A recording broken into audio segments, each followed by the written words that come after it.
Hey there, I'm Charlotte, the Gulf Coast Granny. We're about to have one heck of a storm.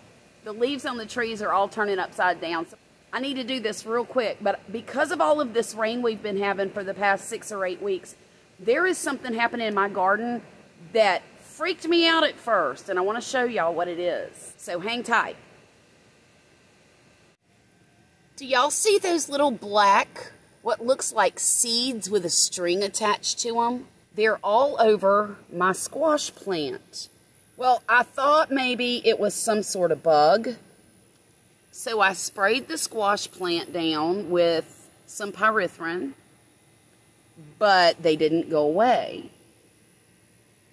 And they're all over. See, they're even on the underside of that leaf right there. I pulled out most of the tomatoes in that bed because I thought that there was an infestation of some sort. And the 4 tomato bushes are left are bushes that didn't have those black spots on the leaves. So the next day, I came outside and I was going to fertilize my sweet potatoes.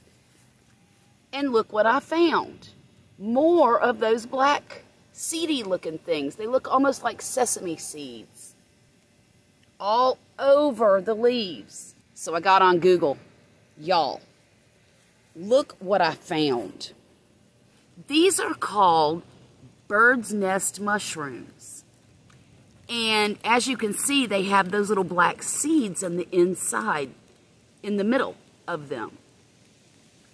And they're completely harmless, thank goodness.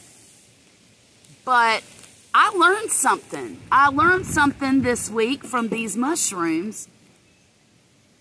And that is, sometimes the things that are going on in your garden are not necessarily a bad thing.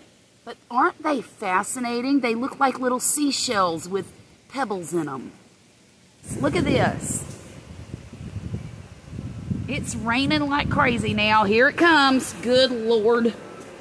Y'all, I'm up here on my porch now. But what I wanted to say is, those little mushrooms are harmless. But what causes them is all of this rain.